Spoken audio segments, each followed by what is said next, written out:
Welcome to the Global Energy Leaders Podcast, powered by R Squared Global.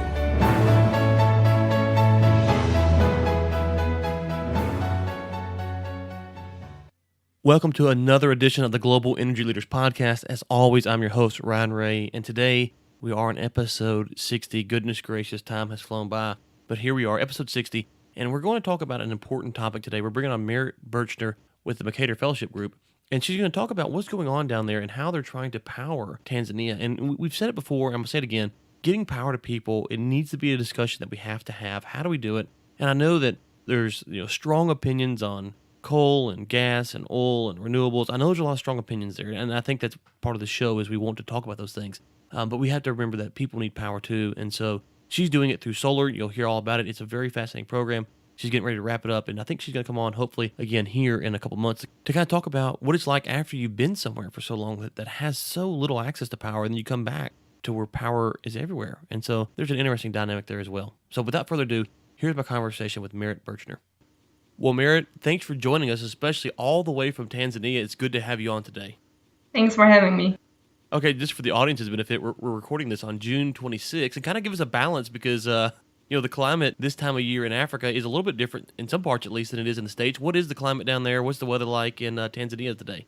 Well, we just got to the end of the rainy season, so we've had a lot of rain in May, and now it's just getting cold. Yeah. Cold and dusty. And how cold does it get down in Tanzania? In Celsius, it would be probably about 15 degrees now during the day, but it does get down to 7 or 8. I think that's in the 70s in Fahrenheit, but I'm not sure. Yeah, not too bad. Not too bad if it's in the 70s in Fahrenheit, but still for Africa, I'm sure that's pretty cool. Okay, so you're with the Mercator Fellow, and you work on international affairs. So what brought you into energy, and what do you do at your organization? Okay, so what first brought me into energy, the energy sector, was an internship that I did about 4 years ago. I worked with an organization in Cameroon in West Africa, and they were providing energy access to rural villages through hydropower plants. So very small scale hydropower plants, just enough to power a village basically.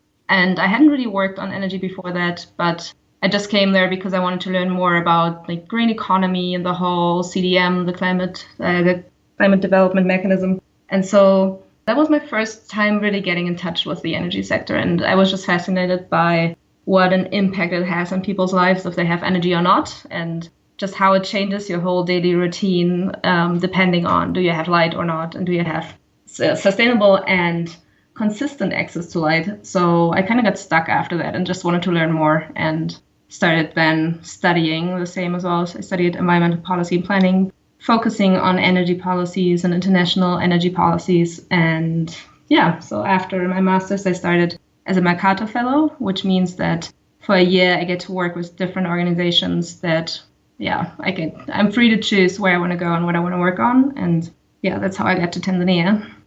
You mentioned something there, and I think as energy professionals, sometimes we kind of lose sight of this, is that, especially here in the States where you have access to abundant energy all the time, that people don't have that. And sometimes we kind of get caught up in, how to execute this or think about this. And we kind of forget that having energy is crucially important. And it sounds kind of simple to say that, but it probably doesn't sink in until you go to a third world country where there is no energy, there's no running water. And you kind of sit back and you go, wow, just a little bit of energy makes a huge difference. Yeah, definitely. When you look at Tanzania, only about 13% of the households are even connected to the grid. So that's a massive percentage of the population that just doesn't have any access to grid at all. So all the power they're getting will be from alternative energy sources like kerosene, or some of them do have solar or other sources that you might find. Yeah, and so you mentioned that you are down there working on renewables. What kind of renewable projects are you working on? Is it wind or microgrid, or where are you kind of at and what are you kind of doing? I work for Off-Grid Electric, which is an American startup actually that's providing solar home systems. So it's very small scale. They come with appliances. So the smallest scale system has about 4 lights, and the bigger ones will also have a radio and USB charging and TVs. But it's still all very small scale and just focusing on single households. Right. And so what an area, I'm assuming because there's such a small population that actually has power, that there's not even really an established grid. So when you think about getting power to Tanzania, it seems like renewables would be kind of the easiest and most efficient way. Yeah, definitely. It's a huge potential that you have here. what makes it complicated is always the financing, because most people here just live on a day-to-day basis and they don't have the capital to invest in bigger systems or to even invest in solar home systems. So the way that the company I work with does this is that it goes through a leasing systems. So people will pay a certain amount a month depending on the size of their system, and then after 3 years the system will be theirs. Right. Now, I know that you've got renewables, and you got something that you call the water food nexus. Kind of walk us through what that is and how that ties into renewable energy. Yeah, so I started working on the water energy food nexus before my assignment here. So in the context of the Mercator Fellowship, I first worked in South Africa with WWF, the Worldwide Fund for Nature.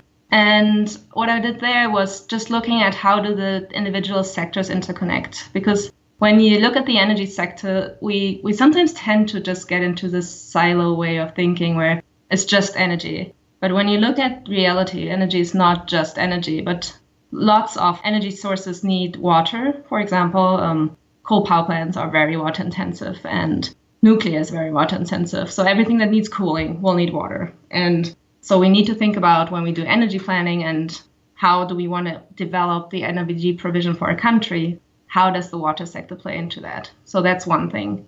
And how does food tie into that? So food depends on both. So we need both water and energy to provide for food, because the agricultural sector is very water intensive, but it also needs fuel for tractors and the like. So that are ways how all the three sectors are connected, and land use would be another issue. Maybe I can tell a little story to explain that. When I was working in Cameroon, we were working on very small-scale water power plants or hydropower plants.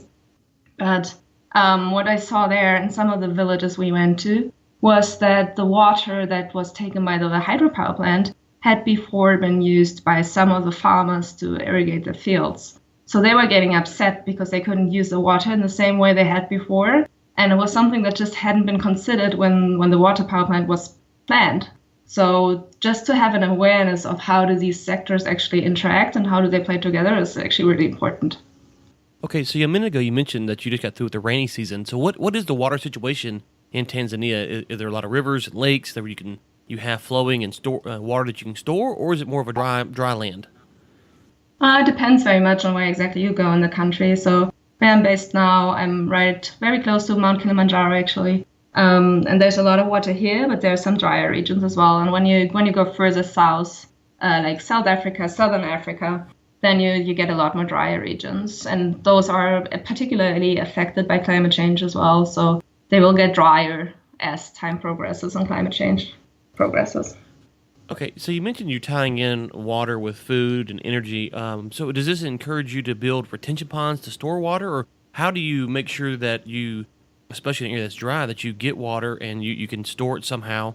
What are you doing on that phase of the project?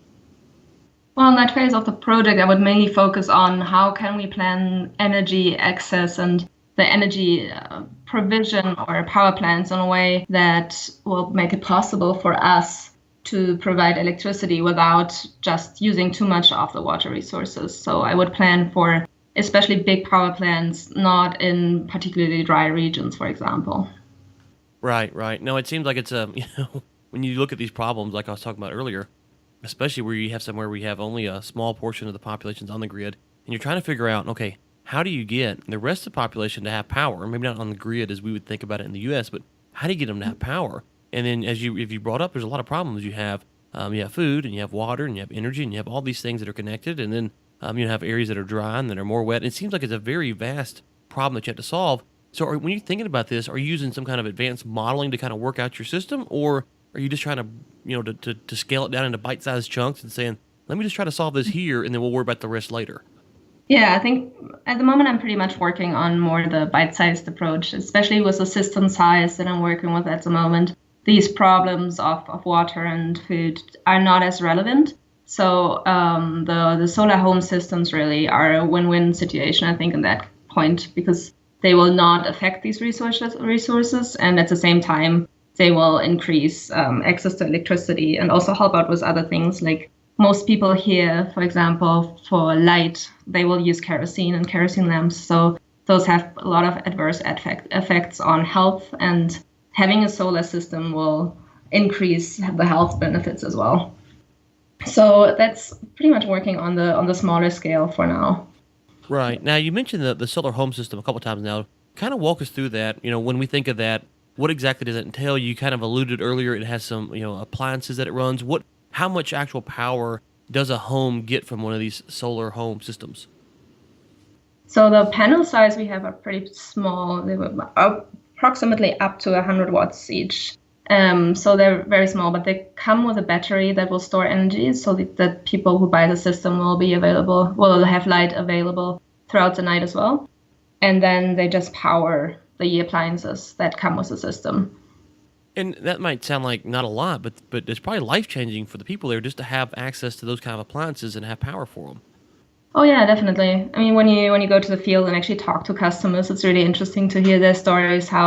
It sounds cliche, but they tell you how their kids are now able to study at night and have light, and how their grades increase in school, and how they're able to just spend the evening with the family watching TV, which they weren't able to do so before. And so it does change people's lives tremendously. And that's why I'm so passionate, I think, about this, is just seeing that the impact it actually has on people's lives is so enormous.